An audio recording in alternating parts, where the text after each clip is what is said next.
माननीय रमेश शंकर तिवारी जी, प्रदेश सचिव। Sardar Patel high secondary school में जिस प्रतिमा का उद्घाटन हुआ है,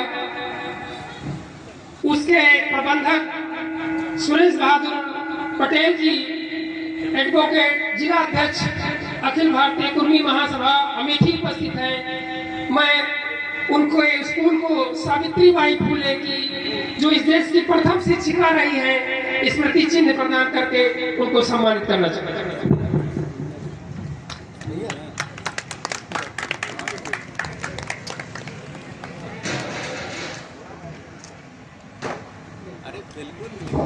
हमारे बीच में संजय बाबा जी बोले थे ना, इतिहास हमको और आपको, वो हमारे समाज से गौरव है, इसमें कोई दो राय नहीं।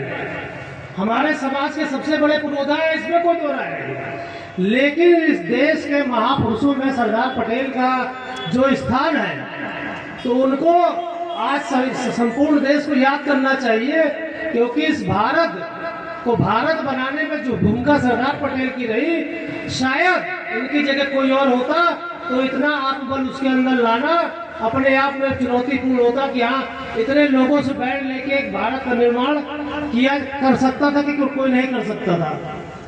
बहुत सारे इतिहास में मिथक बना दिए जाते हैं, पाल दिए जाते हैं, अफवाहें फैला दी जाती हैं और बात का बतंगड़ बन जाता है।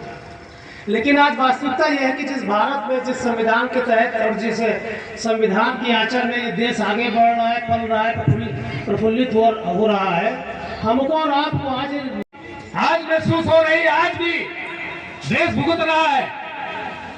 आज देश की क्या स्थिति है, आम किसान की क्या स्थिति है, आम नागरिक की देश में क्या स्थिति है, जिस अखंड भारत को बनाने के लिए सरदार पटेल ने अपना पूरा जीवन सर्वस्व न्यौछावर कर दिया।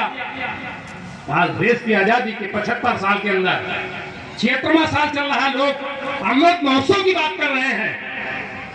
देश टूटने की कगार पर खड़ा है। देश को लोगों ने जातियों में, धर्म के नाम पर आज सत्ता में बैठे हुए लोग इस देश को कहां से कहां पहुंचा दिया है। आज आम आदमी की क्या स्थिति है, आज किसानों की क्या हालत है। इस देश का 80% खेतिहर मजदूर जो गांव में रहता है, आज उसकी क्या हालत हो गई है कि 76 साल में भी उसके बच्चे अच्छे स्कूल में नहीं पढ़ सकते, उसके बच्चे अच्छे कपड़े नहीं पहन सकते। इस भारत की क्या कल्पना की थी सरदार पटेल ने? सरदार पटेल की कल्पना थी कि देश आजाद होगा, सबको खाने पीने का, रहने का अधिकार होगा, हमारा देश एक होगा। इस देश की संविधान की जो मूल प्रस्तावना है, उस मूल प्रस्तावना को खतरा पैदा हो गया है। ये देश धर्मनिरपेक्ष देश है। आज के प्रधानमंत्री जी वन नेशन वन इलेक्शन की बात करते हैं। बड़ी आशा और उम्मीद के साथ प्रधानमंत्री बनाया था इस देश के लोगों ने।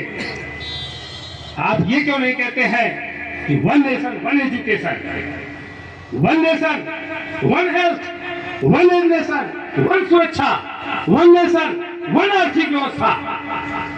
इसलिए हम पटेल के वंशजों से आज ये आह्वान करने आए हैं, इस देश के कमेरे समाज के लोगों से आह्वान करने आए हैं कि जब तक हम आप एक नहीं होंगे, कि हमारे पूर्वजों का देश है, कि कैसे इस देश को बनाया था, देश सोने की चिड़िया कहा जाता था, आज ये भिखमंगा हो रहा है। 76 सालों में देश। महासभा के राष्ट्रीय अध्यक्ष सर्वेश कटियार जी,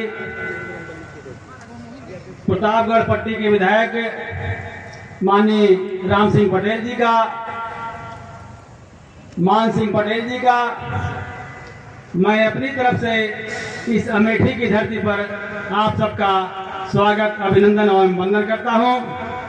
और इस कार्यक्रम के सफल आयोजन के लिए मैं माननीय सुरेश पटेल एडवोकेट जी का भी धन्यवाद करता हूं कि विगत 1 वर्षों से इस कार्यक्रम को सफल बनाने में आप लगे हुए थे। साथियों, ये इस अमेठी जनपद में ये शायद हमारे ख्याल से जो सुरेश पटेल जी ने ये प्रयास करके ये आप सबके सामने ये प्रस्तुत किया है, ये इससे और लोग प्रेरणा लेकर के इस कारवां को आगे बढ़ाने का कार्य करेंगे। मैं इन्हीं सब बातों के साथ मैं अपनी वाणी को विराम देता हूँ। जय भारत, जय हिंद। आपके पड़ोसी जनपद पट्टी विधानसभा से विधायक हैं, वो विशिष्ट अतिथि के रूप में मंचासीन थे। उनकी तबीयत थोड़ा खराब थी, इसलिए वो जाना चाहते थे, तो अभी आपके सामने उन्होंने अपनी बात रखी और वो अपने घर चले गए हैं। हमारे जो मंचासीन साथी हैं, अखिल भारतीय कुर्म क्षत्रिय महासभा के सम्मानित परमेश्वर बरायल कनौजिया, जो अखिल भारतीय कुर्म क्षत्रिय महासभा के उत्तर प्रदेश के वरिष्ठ उपाध्यक्ष हैं, और उन्हीं के बगल में बैठे हमारे साथी आनंद प्रकाश कटियार जी, जो प्रदेश के सम्मानित कोषाध्यक्ष। मंचासीन हमारे आपके ही क्षेत्र के रहने वाले आदरणीय राम सिंह जी, जो प्रदेश कार्य समिति के सदस्य हैं, और इधर बैठे हुए हमारे छोटे भाई समझिए भतीजे, वो पंजाब नेशनल बैंक में सरदार वल्लभ भाई पटेल जी की चरणों में श्रद्धासुमन अर्पित करते हैं। आप लोगों को बहुत बहुत धन्यवाद देते हैं। चूँकि गले में मेरे बहुत इन्फेक्शन है, इसलिए बोलने में तकलीफ हो रही है। आप सब लोग आए, इसलिए बहुत बहुत धन्यवाद। जय साईं।